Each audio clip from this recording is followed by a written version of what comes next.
പത്തനംതിട്ട തിരുവല്ലയിൽ നിന്ന് കാണാതായ റീനയെയും മക്കളെയും കണ്ടെത്തി. കന്യാകുമാരിയിൽ നിന്നാണ് ഇവരെ കണ്ടെത്തിയത്.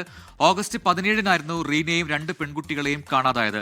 ഇവരുടെ തിരോധാനത്തിന് പിന്നാലെ റീനയുടെ ഭർത്താവ് ജീവനൊടുക്കിയിരുന്നു. AV ജയശങ്കർ പത്തനംതിട്ടയിൽ നിന്ന് ചേരുന്നു കൂടുതൽ വിവരങ്ങളുമായി.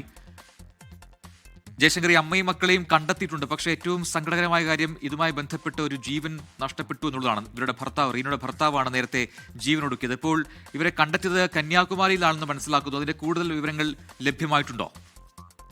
സജിൻ, ഈ തിരോധാനത്തിന് പിന്നാലെ തന്നെ തിരുവല്ല പോലീസ് ഈ സംഭവവുമായി ബന്ധപ്പെട്ട് വിശദമായ അന്വേഷണം നടത്തിയിരുന്നു.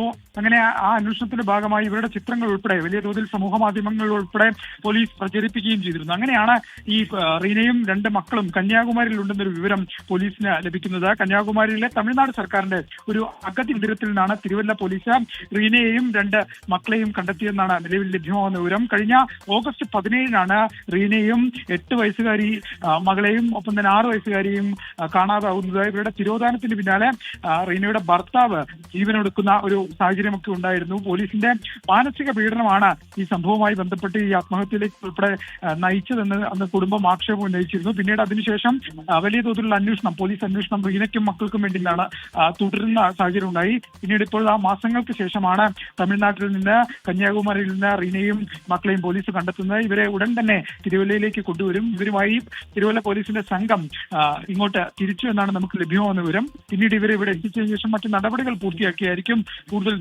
വിശദാംശങ്ങൾ ആരായുക. ഏതെങ്കിലും തരത്തിലുള്ള വീട്ടിലെ ഗാർഹിക പീഡനം മൂലമാണോ വീട്ടുവിട്ട് ഇറങ്ങിയത്, ഭർത്താവുമായി മറ്റു തരത്തിലുള്ള പ്രശ്നങ്ങൾ ഉണ്ടായോ ഉൾപ്പെടെയുള്ള കാര്യങ്ങൾ എന്തായാലും അതിനുശേഷമായിരിക്കും പോലീസ് അന്വേഷിച്ചറിയുക. എന്തായാലും 3 പേരെ തിരിച്ചു കിട്ടിയത് പോലീസ് സംബന്ധിച്ച് വലിയ ആശ്വാസമാണ്. ലോകത്തെവിടെയായാലും ഏത് സമയത്തും 24 വാർത്തകളും ഓഗ്മെന്റഡ് റിയാലിറ്റി പാക്കേജുകളും എക്സ്പ്ലെയിനറുകളും വിശദമായി കാണാൻ ഞങ്ങളുടെ YouTube ചാനൽ നിങ്ങൾക്ക് സബ്സ്ക്രൈബ് ചെയ്യാം.